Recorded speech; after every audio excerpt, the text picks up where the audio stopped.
What's up, everybody? JT Sports here, back to you guys with another episode of the JT Sports Podcast. On this episode, we're going to be discussing how good will Michigan State football be this upcoming college football season. Is Auburn football going to be a dumpster fire? How good will the Denver Broncos defense be? And how good will the Atlanta Falcons offense be in 2022? If this is your first time listening to the JT Sports Podcast, welcome. I appreciate you for tuning in. Make sure that you follow me on all of my social media platforms. You can follow me on Instagram at JT_Sports_ and on Twitter at JT_Sports__. And lastly, make sure that you are subscribed to my YouTube channel, which is JT Sports. Now, every year during the college football season, there is always a team that has low expectations going into the season that ends up exceeding those expectations and having a Cinderella run of a season. In 2020, that team was Indiana. The year before that, we had Minnesota. And last season, it was Michigan State. Now, not too many people were expecting much out of the Spartans going into the 2021 college football season. Well, Mel Tucker kicked the door down, and this team went 11-2, and they won the Peach Bowl. So how good is Michigan State football going to be in 2022, year 3 under head coach Mel Tucker? Now, their over-under win total currently is at 7.5 wins. So Vegas thinks that this program is going to kind of sizzle down a little bit, right? Then you also have to question who's going to be replacing star running back Kenneth Walker. Now, you do have some pretty good candidates there at running back. You hit the transfer portal pretty hard. You have Jarek Broussard, who is a transfer from the University of Colorado. And you have Jalen Berger, who is a transfer from Wisconsin. You also have a pretty good amount of depth at the running back position. Now, are any of these guys going to be able to replicate the success that Kenneth Walker had last year? Maybe not, maybe so. However, you don't really need anybody to have a season that Kenneth Walker had last year, because you do have good depth and you do have a deep enough running back room that you should be able to rotate guys in and still have a lot of productivity on the ground. You also have quarterback Peyton Thorne, who is going into this season as one of the best quarterbacks in the Big Ten, probably the second best quarterback in the Big Ten behind C.J. Stroud, in my opinion. At wide receiver, probably going to be another question. You do have Jalen Reed, who's coming back. He is your star wide receiver for this year. He also is one of the best returners in all of college football. Last season, he led the team in receptions, yards, and touchdowns. But the question behind him is who's going to step up and become that wide receiver too with the loss of Jalen Naylor to the NFL. Now you have Trey Mosley, you have Foster, Coleman, and you also have a good amount of true freshmen wide receivers who are going to be able to come in and compete for some early playing time. You have Antonio Gates Jr., who was a 4-star recruit. I was today's years old when I found out that Antonio Gates actually had a son. Didn't really know that. You have Bernard, who also was a 4-star, Jaron Glover, Terrell Henry. So you have a pretty good incoming freshman group of wide receivers. And I am expecting at least one or two of these guys to have a significant impact right away this season. At tight end, you're pretty set there. Your offensive line probably is your biggest concern if you are a Spartans fan, because not only did you lose a good amount of talent, but you also lost a good amount of depth as well. And going into this year, whoever you're going to be rolling with as your starters, there's not going to be a lot of proven experience there. So that unit is a huge question mark. However, they did add some transfers from the transfer portal to help bolster this position. However, I definitely think that it's more than fair to expect this group to have a drop off in play this season. On the defensive side of the ball, your defensive line is probably your deepest and most talented position that you have on this side of the football, okay? Jacob Slade. You also have Jeff P. I'm not going to try to pronounce his last name. I know how to pronounce it. Like, you guys ever had a word that you know how to pronounce it, but it just doesn't roll off the tongue properly? Yeah, this is one of those last names. But you have him, Jeff P., and at linebacker you have Cal Holiday. So your front seven, I think, is going to be pretty good. The biggest concern probably is going to be cornerback. And I mean, you know that if you are a Michigan State fan, that the pass defense can only go up. It can't get no worse than what it was last season. This was one of the, if not the worst pass defense in college football in 2021. And I was actually surprised that this program was able to have the kind of season they had, despite the fact that their pass defense was not that great. Because in this day and age of college football, you have so many teams who are spreading the ball out. They're throwing the ball 30, 40 times a game. So if you can't stop the pass more times than not, it's going to be really hard for you to win more than 10 games in the season. But with Michigan State having so good of an offense, they were able to outscore teams if need be. But one thing that, if you are a Spartans fan, that you're probably going to say in the comment section is that, you know, JT, like you just said, we were so bad last year, the only way is up. We can't go no lower, and that is true. And this group does return a good amount of experience. However, just because you return a lot of experience doesn't always mean improvement, because the guys that he had last year who was starting weren't all that great. So you did bring in Amir Speed from the transfer portal. He is a transfer from the University of Georgia. I'm a big fan of Amir Speed. He hails from the city of Jacksonville. I also hail from the city of Jacksonville, so I have watched Amir Speed throughout high school during his time at Sandalwood when he went to Georgia. So I think that with him coming in, you're definitely going to get a major improvement there. He's going to come in and be able to be your best cornerback or your second best cornerback. And then top of that end with hopefully some development that you're able to get there at the defensive back position, that should also help you out as well. You do have safety Xavier Henderson, who returns. I think he's going to be pretty good this season as well. So for Michigan State, if you take a look at this schedule, right, they're out of conference. You start the year off against Western Michigan and Akron. Okay, so you should most likely be 2-0, bearing something catastrophic happening when you go on the road to face Washington. And that's probably going to be one of your biggest early tests of the year, because Washington is a team that I think some people are kind of sleeping on. This program has been kind of down over the last couple of years, but I don't think it's down to the point that they have to do a major rebuild. I definitely think that Washington could end up winning 8 games this season. So that's going to be a really tough matchup for Michigan State really early into the college football season. Plus, you have to go on the road to play that game.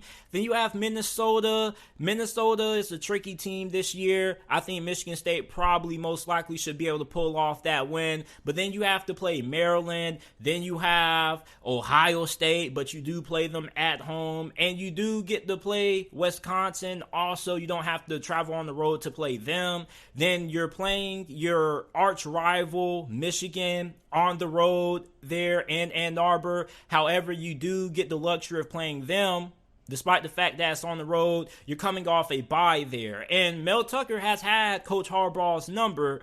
He's 2-0 against Coach Harbaugh. So he has a really good game plan when it comes to how he plays and how his team plays against the Wolverines. Then after that Michigan game, you kind of get a pretty easy 3-game stretch there. Illinois, Rutgers, Indiana.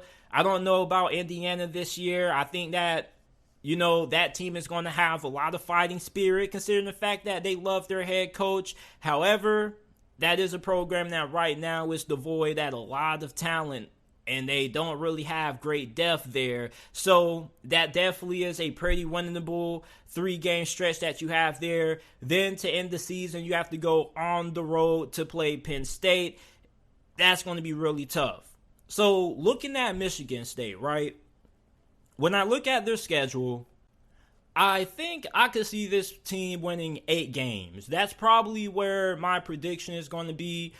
I don't think they're going to end up winning double-digit games this season again like they did last year. If Mel Tucker is able to get the Spartans to another back-to-back double-digit winning season, just go ahead and give him Coach of the Year, okay? Because it's not as if this team is bad, okay? This team actually is pretty talented. I like what they have on the offensive side of the football. However, their offensive line definitely does concern me. And the cornerback position, although it is going to improve, you got to ask yourself how much. And Michigan got better compared to what they were last season on offense. They're going to be even better this season, even though they did lose David Ojabo and Aiden Hutchinson on the defensive side of the football, plus Daxton Hill. Michigan does a pretty good job at replacing talent on defense. So Michigan definitely is going to be really good. There definitely could be an upset there. Well, maybe not an upset to Michigan fans, but there definitely could be a possibility of Michigan finally being able to pull one off against Michigan State for the first time in a while. So Ohio State is going to be Ohio State. So for Michigan State, I think I'll probably have them at 8 wins. I definitely think that 9 will probably be the ceiling, and my floor probably could be 7.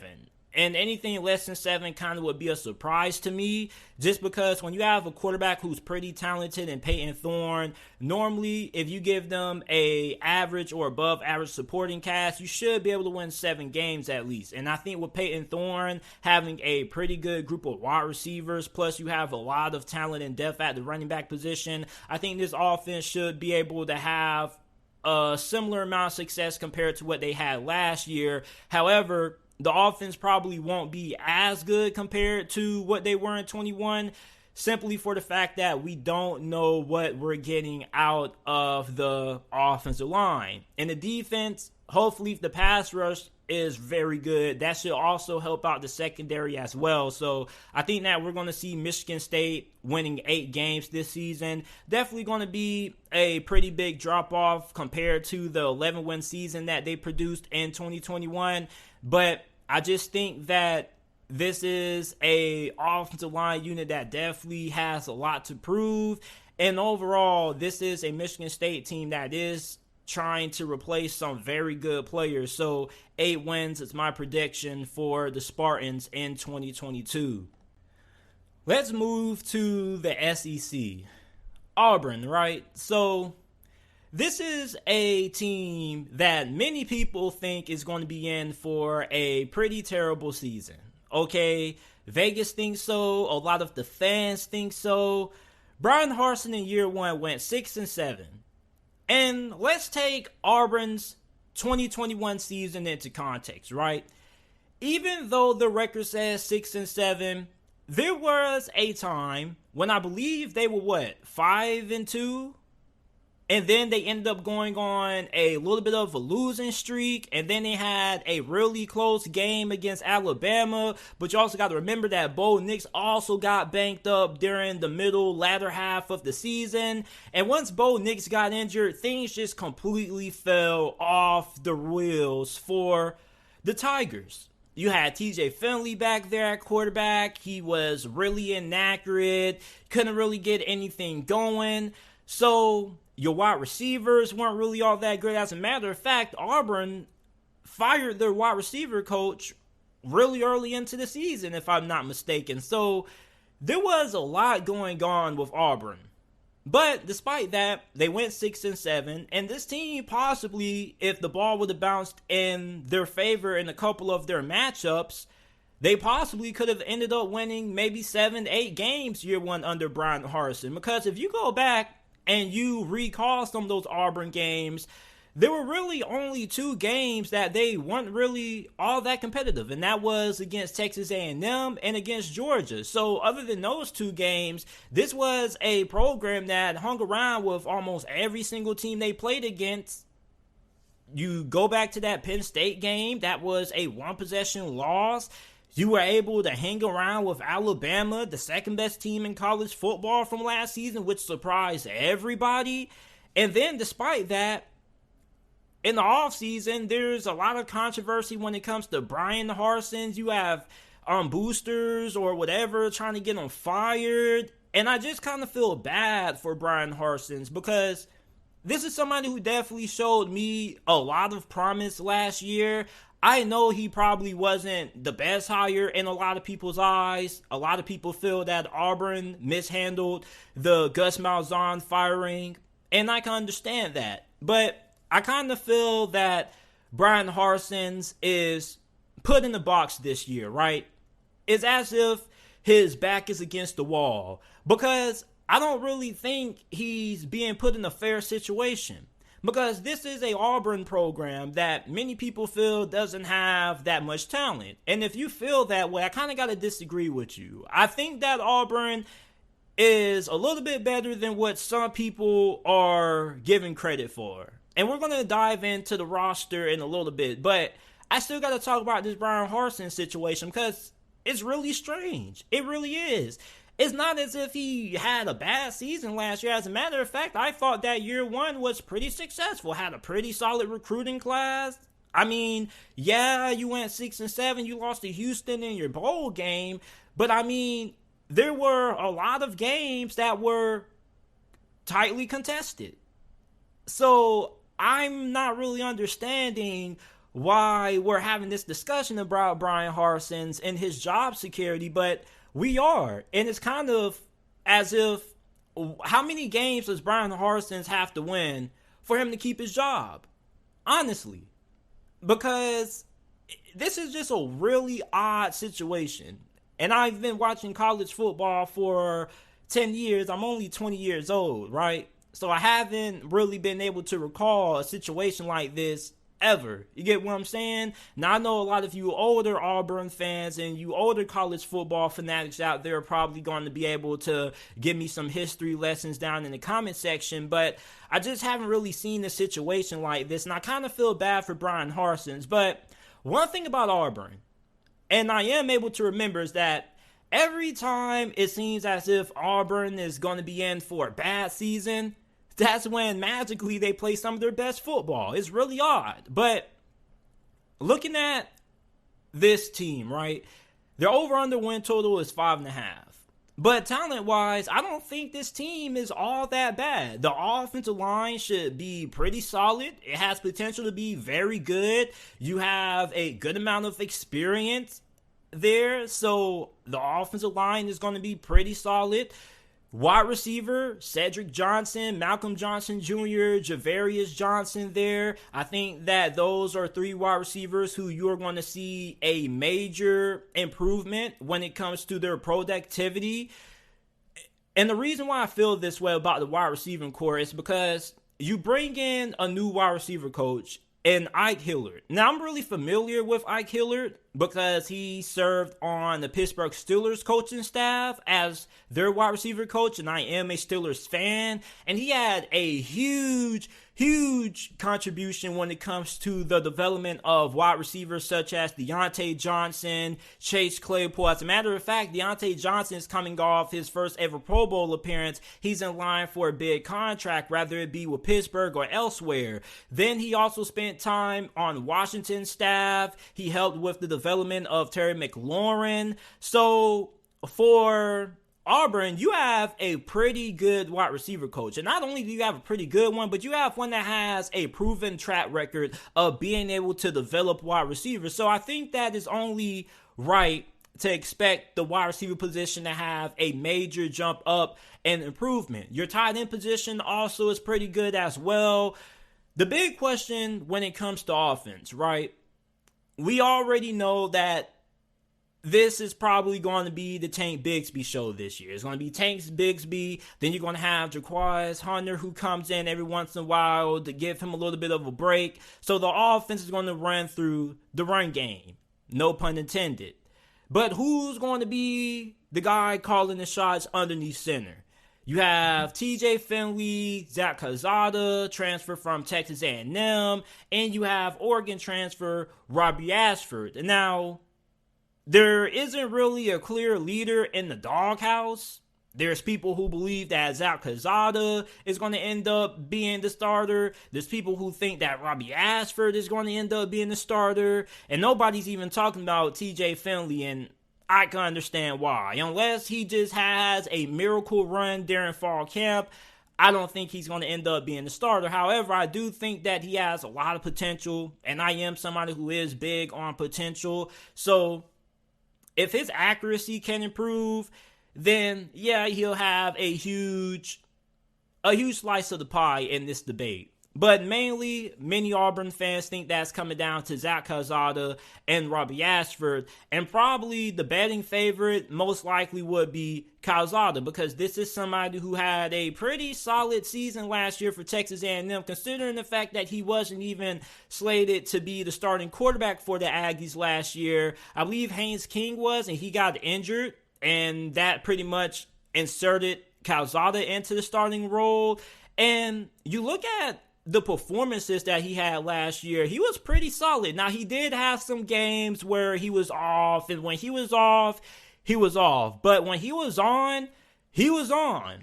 And a good example of that was in their upset win against Alabama. I mean, the dude had the game of his life. And when you're trying to pull off an upset against one of the big dogs in college football, such as Ohio State or Alabama, it takes a Herculean effort from not only your whole entire squad, but from your quarterback. And Zach Calzada was just laying it out all on the line in that game. I believe he was a little bit banged up. Didn't matter. I mean, the dude was just the man in that game. So for Calzada, he's the kind of quarterback that I could see Auburn starting and rallying behind, because Auburn is a program to me that's tough. This is a tough football team. This is normally a program that fights. They're pretty competitive more times than not, and they always come out of nowhere when you least expect them to be. Like this season. This is the perfect year for Auburn to do a Auburn. And I think that Zach Calzada is the perfect quarterback who kind of embodies what this program has been over the last couple of years. Tough, hard-nosed. I think that Zach Calzada is the perfect embodiment of Auburn football over the last couple of years. So I think that he probably will end up being the starting quarterback. And if he is, I think that you're going to get pretty solid play out of him. Bo Nix had the best season of his career last season. He transferred to Oregon, and I think that Bryan Harsin is pretty good when it comes to working with quarterbacks and getting the most out of every single quarterback that he has had during his head coaching career up to this point. So I think that we could see Zach Calzada take a major step up in improvement this year. And it's not as if he was bad last year. He was with Jimbo Fisher, who we all regard to be a quarterback guru. So for Calzada, I definitely think that if he ends up winning the starting job, that's definitely going to help out Auburn. On the defensive side, you have a lot of talent when it comes to your defensive line. One of the best in the SEC, and I've been saying that a long time over the course of this offseason, doing these segments, talking about these SEC schools, because there are so many SEC schools this season that have very great depth and talent on the defensive line, and Auburn's no different. Derek Hall had 9 sacks last season. Kobe Wooden had 5 sacks last year. You also have linebacker Owen Pappoe.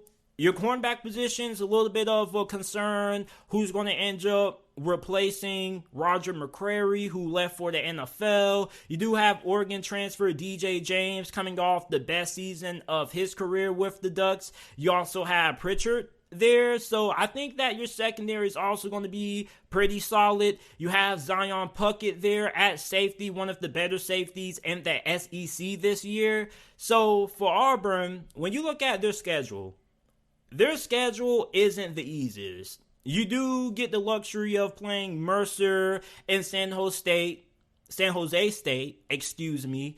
So those are a couple of tune-up games to get you ready before you have to play Penn State. Now, you do have the luxury of playing Penn State at home. Then you play Missouri. So even if you don't beat Penn State, you should be able to go 3-1 heading into that LSU matchup, because I don't think that Missouri is going to be good this year. As a matter of fact, if you want to talk about a team that could end up being a dumpster fire this year, I think it could most likely be Mizzou.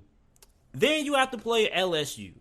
And this is a really intriguing matchup, because you have an LSU team that this year, it seems as if nobody can get a proper reading on them.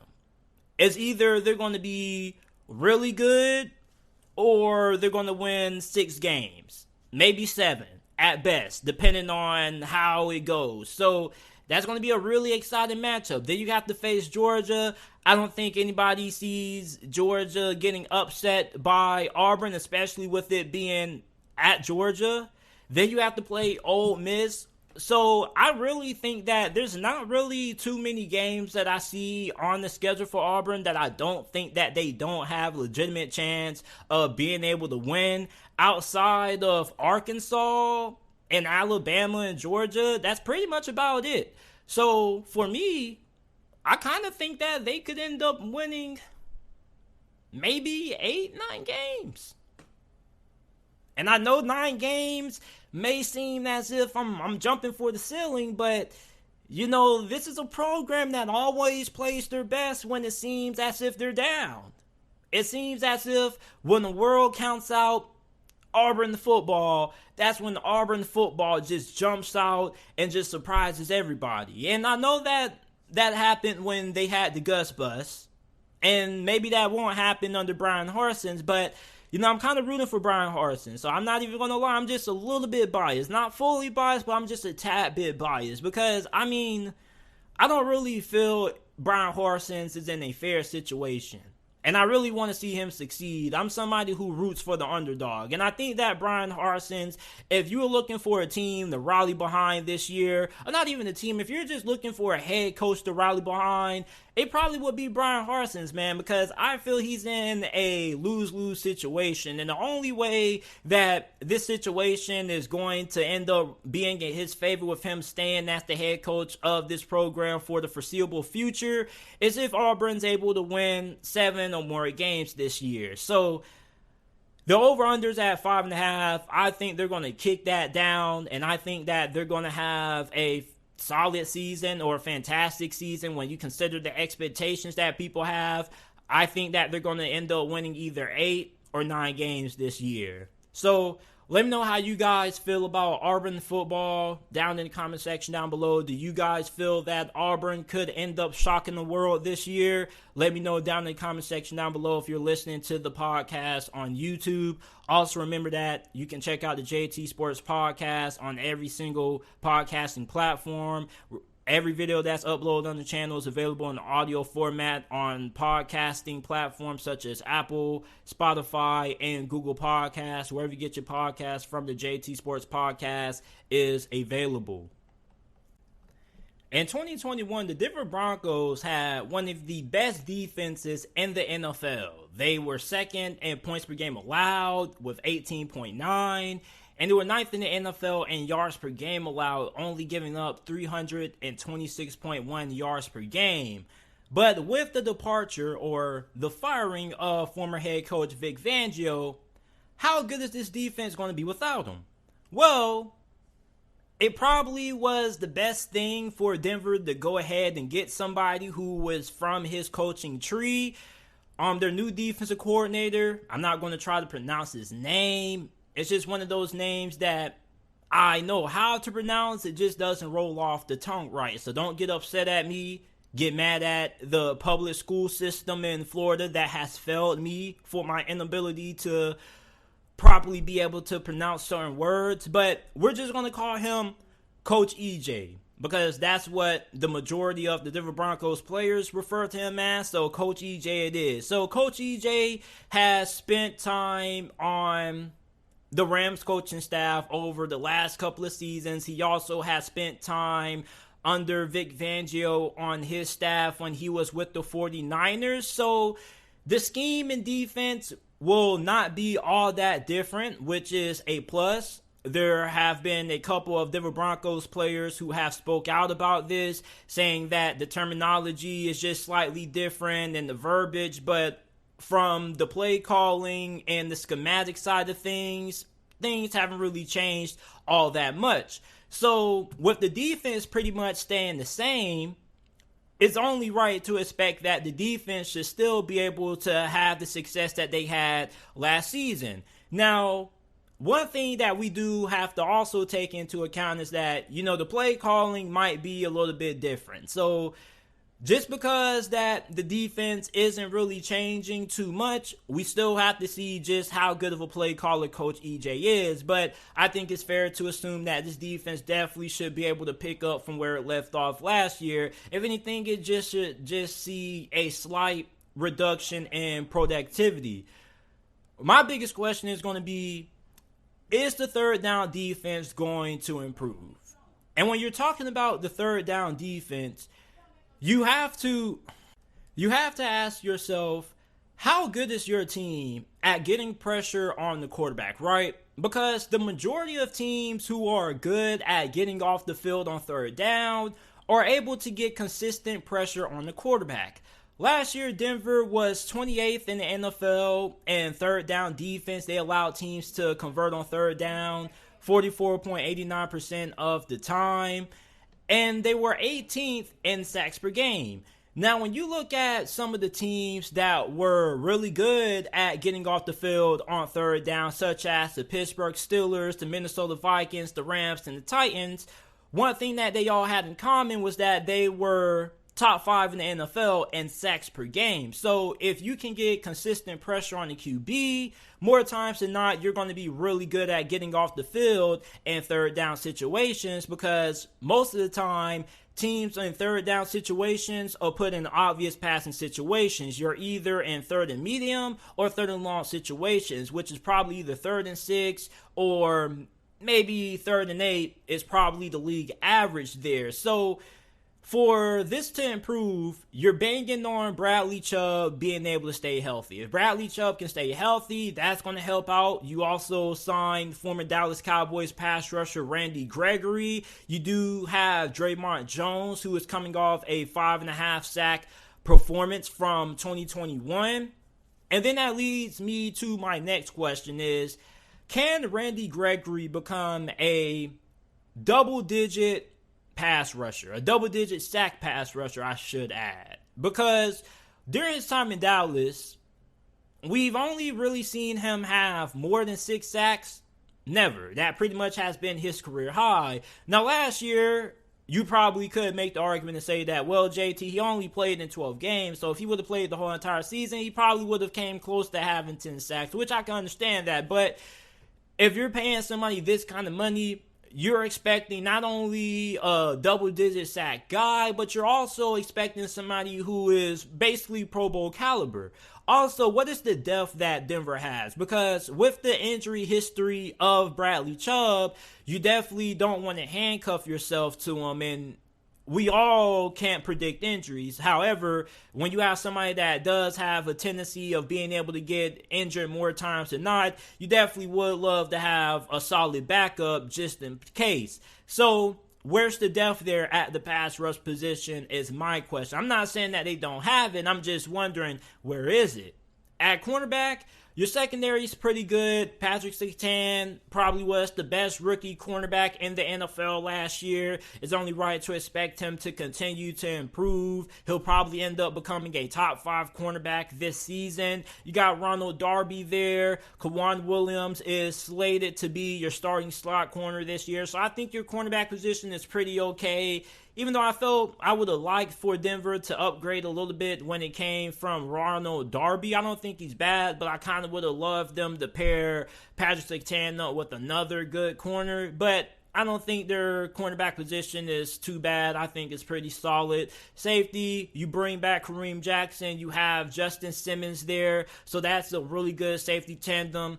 Inside linebacker, you got Joel, you got Jonas Griffith, who was one of the more bigger surprises on Denver's defense last year. This is somebody who was kind of traded or brought in to be a special teams guy, and he ended up being very good, really good against the run, great in pass coverage. So there are many Denver Broncos fans who feel that Jonas Griffith is going to be in for a breakout season. So for this defense, I think that this most likely will be a top 10 unit.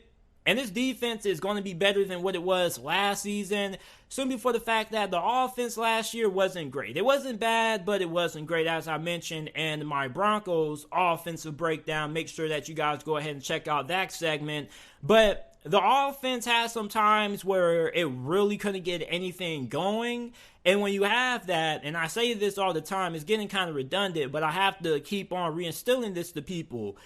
You know, your defense sometimes has a tendency to underperform when your offense isn't great and your offense can't sustain drives. When you have an offense that's going 3 and out and can't really stay on the field all that long, it puts your defense in situations where they end up being on the field more plays than what they have to.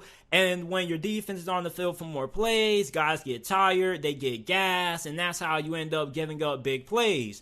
Last year, Denver's offense was average, right? So with the addition of Russell Wilson, and you bring in head coach Nathaniel Hackett, an offensive-minded head coach who's going to be calling the plays, we expect the offense to be really good. And with the offense being better than what it was last season, that's going to help out the defense because they're going to be on the field for way less snaps, which is going to give them more time to recover on the sidelines. And this should help improve their overall performance. And I expect Bradley Chubb to end up bouncing back to his former self when he was putting up double-digit sack numbers and when he was a Pro Bowler. So I think now the Broncos defense should still be a top 10 defense this year, despite the fact that they lost Vic Fangio. It was really smart of Coach Hackett to bring in somebody coming from that similar coaching tree who has a lot of familiarity with what Vic Fangio loves to do. And of course, Coach EJ is probably going to add his own spin on things. So it's only right to expect this defense to be pretty good. May not be a top 5 defense like what it was last season, but it shouldn't be no worse than top 10. Now, the last thing that we have to talk about: how good will the Atlanta Falcons offense be this upcoming NFL season? Now, I have avoided talking about the Atlanta Falcons pretty much all offseason, right? And I have had a good amount of Falcons fans asking me about the offense for the last couple of weeks, and I guess I can't keep running no more. So, when you look at Atlanta's offense last year, it was really underwhelming, okay? This was one of the worst offenses in the NFL. They were 26th in points per game. They were 29th in yards per game. I mean, you had old man Matt Ryan back there. And I'm glad he got traded.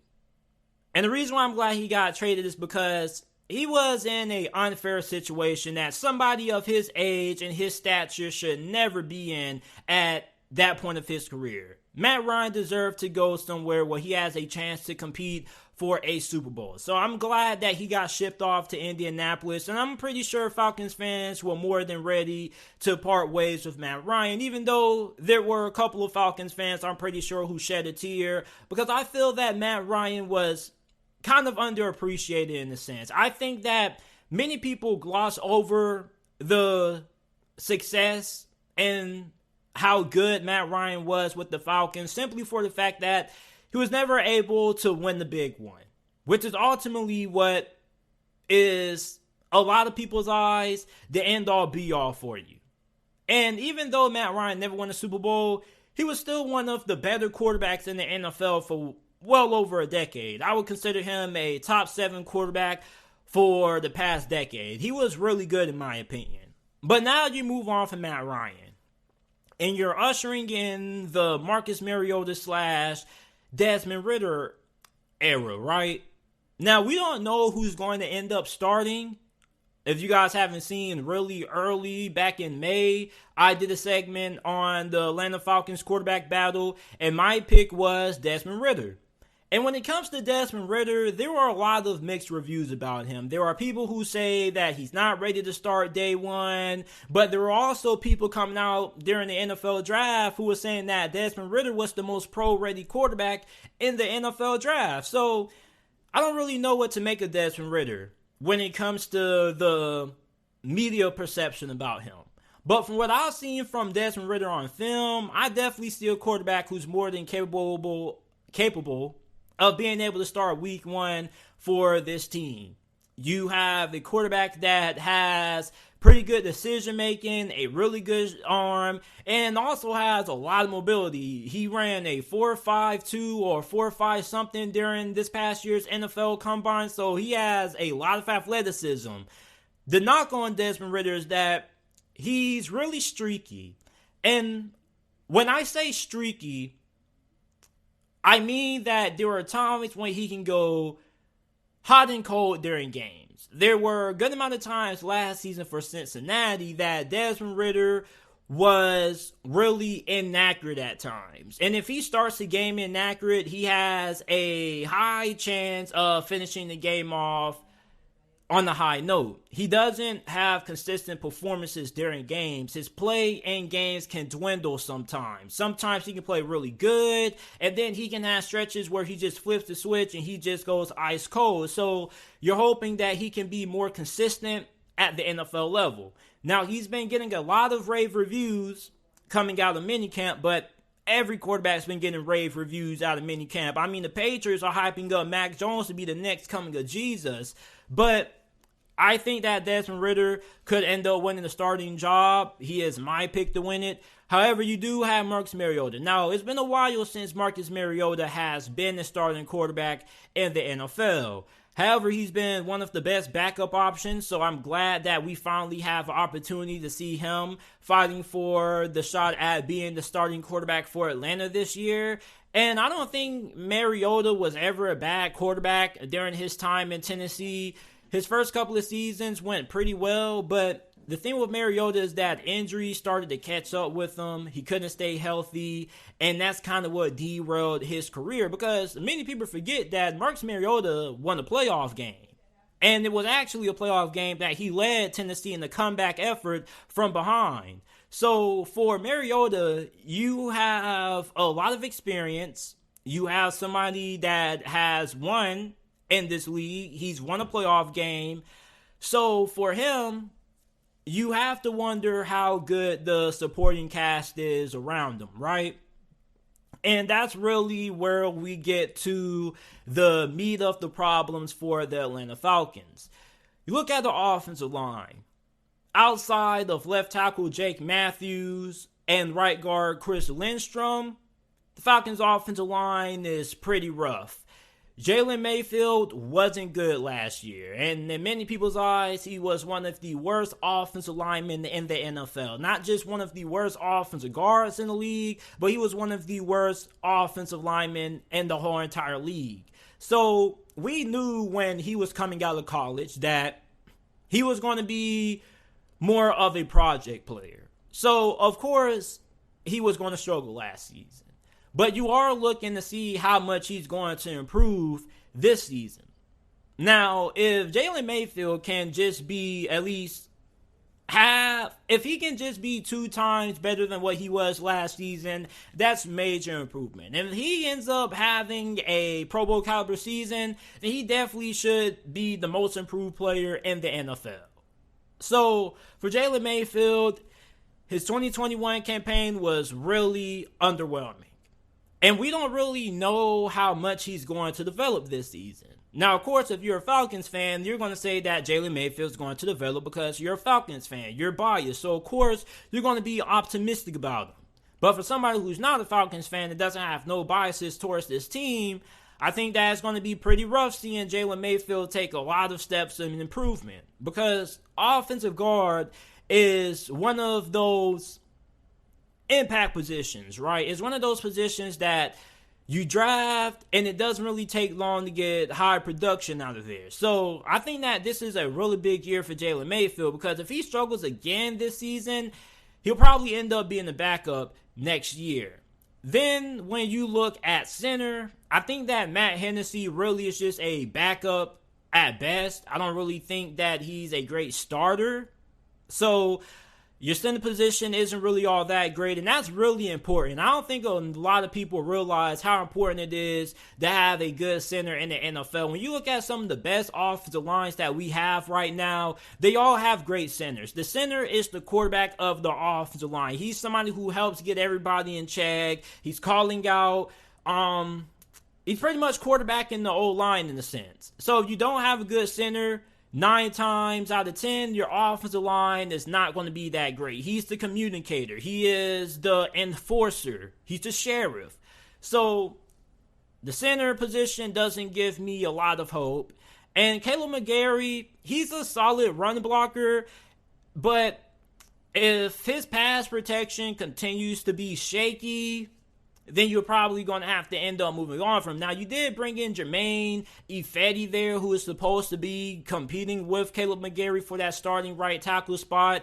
But I still think that Caleb McGarry should end up winning out, because I don't think Caleb McGarry is all that bad. I mean, he's a pretty good run blocker. You just would like for him to be a little bit better in pass protection. So, for the offensive line, I don't really have a lot of confidence in it.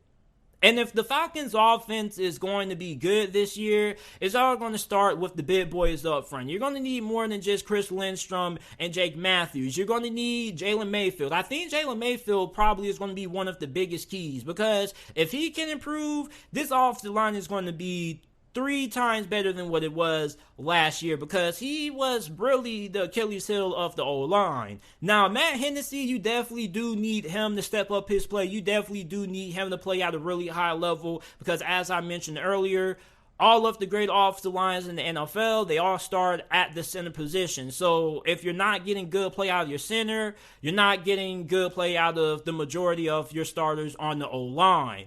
So I know there are going to be Falcons fans who are going to say, JT, with the fact that we have a mobile quarterback and Marcus Mariota or Desmond Ridder, that's going to help out the offensive line, because you're going to have somebody who's going to be able to escape outside the pocket and keep plays alive and improvise. And I understand that, because one thing about Matt Ryan is that he wasn't the most mobile. He was pretty good moving inside of the pocket, but when things broke down, that was it. That was the play.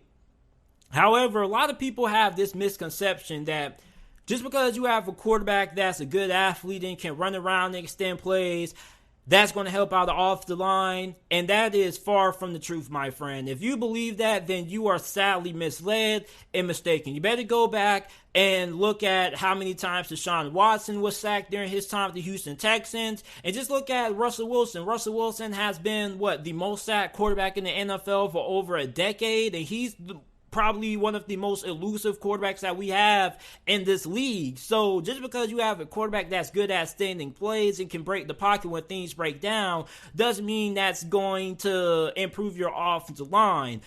The thing is that that's good when you can do it on occasions. However, if you have to continue to break outside the pocket and extend plays every single play, that's a problem.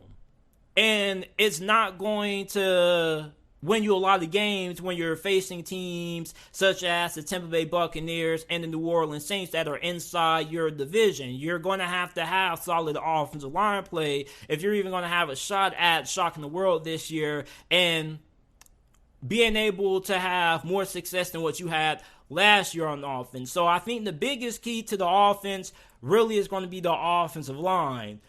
You look at center. Well, you look at the wide receiver position. We're off center now. The wide receiver position is really interesting. You draft Drake London out of USC. You have Brian Edwards, who you traded for from the Las Vegas Raiders. And you have Auden Tate. And then the slide looks like you're going to have Amalea Zaccheaus and Demary Bird.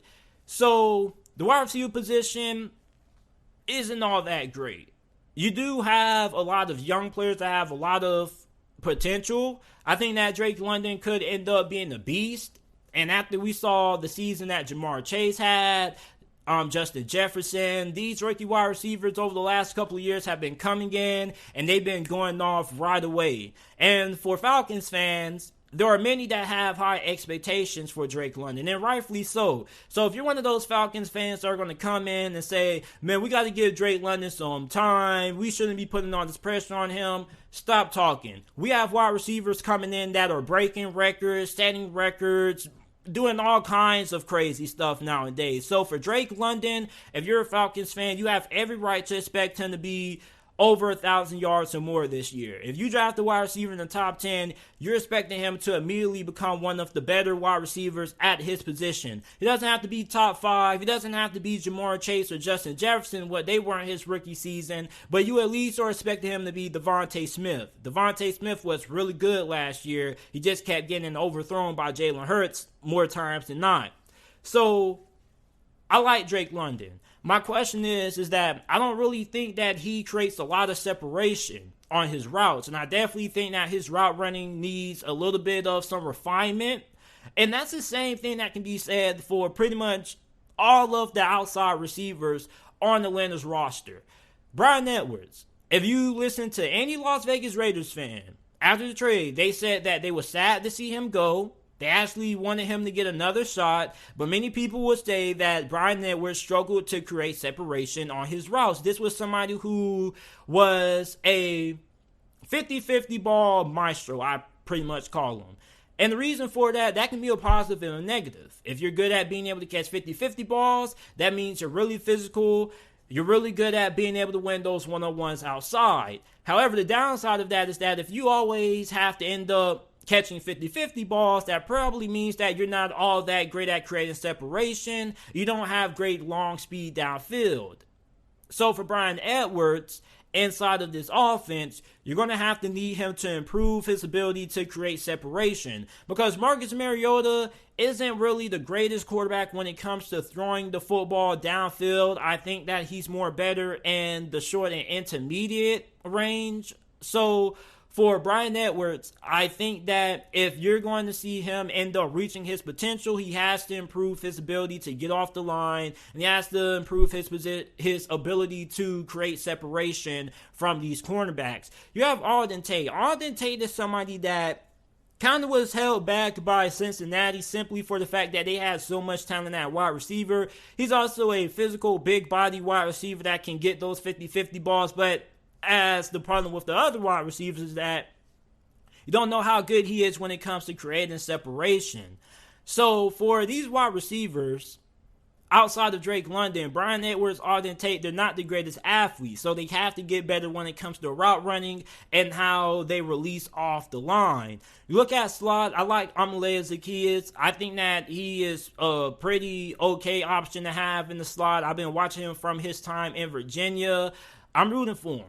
I think that he can end up being one of the more better options in the passing game simply for the fact that that's where Marcus Mariota excels at. Then you have the Mary Bird, who probably is the fastest wide receiver that you have on the roster. So those are pretty much the only speed guys that you have.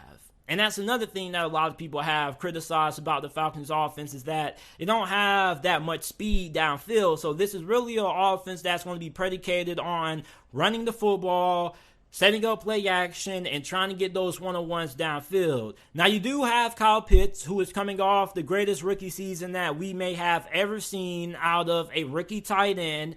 And pretty much the majority of the passing game was ran through Kyle Pitts, which either Kyle Pitts or you was throwing it to Cordell Patterson out of the backfield. So for Kyle Pitts, I'm excited to see what he does in year 2 with the Falcons. He definitely is going to be the best option that they have in the passing game this year. He's going to get a lot of targets. He's probably going to be over 100 targets, probably going to be maxed out between 120 and 130 targets this year, because last year it seemed as if Matt Ryan was just saying, F it. Kyle Pitts is somewhere down there, if you guys ever seen the meme. And when you look at running back, the run game is definitely going to be really critical or really crucial for the Falcons this season, because when you listen to Arthur Smith and what he has talked about in terms of what he's looking for out of this offense this season, he said that he doesn't want to be put in a lot of obvious passing situations. And what he's referring to is that when third down comes along, he doesn't want to find himself having to be in third and long situations, because then Your offensive line, which already isn't all that great, is put at even more of a disadvantage because now those pass rushers can pin their ears back and play the pass and just go after the quarterback. So your offense is going to be a little bit better when you have a little bit of unpredictability there. So if Atlanta is going to be able to avoid those obvious passing situations, they have to be able to win on the early downs. You have to be able to pick up 4 or 5 yards on first down. And it's going to start with that run game. Now, the Falcons had the second worst rushing attack in the NFL last season. They were 31st in rushing yards per game at 85.4. Now, Cordell Patterson, I love him. He was on my fantasy football team last year. He was a major reason why I was able to win some of the championships that I did last year. So I like him.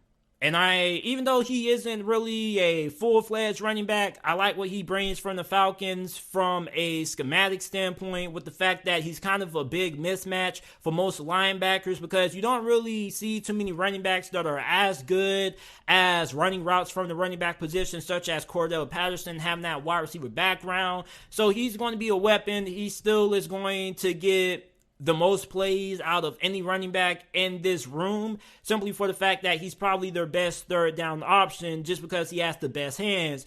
You have Damian Williams, who, let's be honest, I mean, he's just there. He's probably going to have a little bit of a role, but honestly, we're really looking at Cordell Patterson, who's going to be that scat back for Atlanta, and Tyler Algier, who is a rookie out of BYU, who the Falcons drafted in the 5th round. And there are many Falcons fans who are really excited about Tyler Algier. He is 5'11", 224 pounds.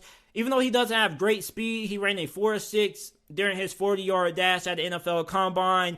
He's a really tough, physical, gritty runner. He has great vision, phenomenal contact balance. He reminds me a lot of Michael Turner. You Falcons fans remember him?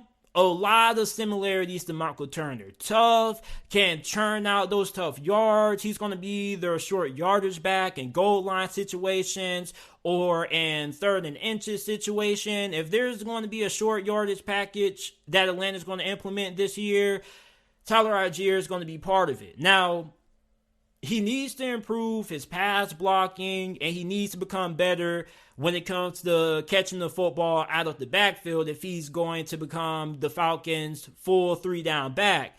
Now, you also have Mariota and Desmond Ridder, whoever's going to be the starter. They're also going to be incorporated in the run game as well, because one of the reasons why Atlanta's run game was so bad is because Matt Ryan simply didn't have any wheels, and that's always been the thing with Matt Ryan's game. He never has been tabbed as a mobile quarterback, so the fact that you have 2 quarterbacks that have the ability to run at a pretty high level, that's going to be incorporated into this offense, so you're probably going to see a lot of read option, a lot of design quarterback runs. So overall, when I'm looking at this offense, I don't think this offense is going to be all that great this year. I definitely think that the offense probably could be slightly better than what it was last season. You're probably going to be in the high 20 range, but the offensive line definitely is a big concern. I mean, Falcons fans, you can pray to the football gods that Jalen Mayfield improves. And I mean, improvement is better than no improvement, because how he played last year, you'll take anything that you can get. But it's looking really rough. You also have questions at wide receiver. How much separation are they going to be able to create? So this is an offense that they're going to be slightly better. But I mean, I don't think it's going to be enough to merit anything that's going to really shock the world or anything like that. So I think this offense, you know, you do have a lot of promise there with some of the guys. You do have Tyler Algier, who I like a lot. I'm probably going to be picking him up on a handful of my fantasy football teams. But this offensive line is really going to hold this team back, because when you have wide receivers who aren't that great at creating separation, you're going to have to give them a little time to get downfield. It's going to take a while. Then also, you're going to have to be able to create holes for these running backs to run through. And with the offensive line that Atlanta has right now not really improving all that much, they didn't really improve at all. I just think that this offense is still going to be in for another tough season. So you guys let me know how you guys are feeling about the Atlanta Falcons offense going into the upcoming 2022 NFL season. Make sure that you guys check out the JT Sports Podcast, available on all podcasting platforms, Apple Podcasts, Google Podcasts, Spotify Podcasts, wherever you get your podcasts from, the JT Sports Podcast is available. And I appreciate you guys for listening to this episode of the JT Sports Podcast.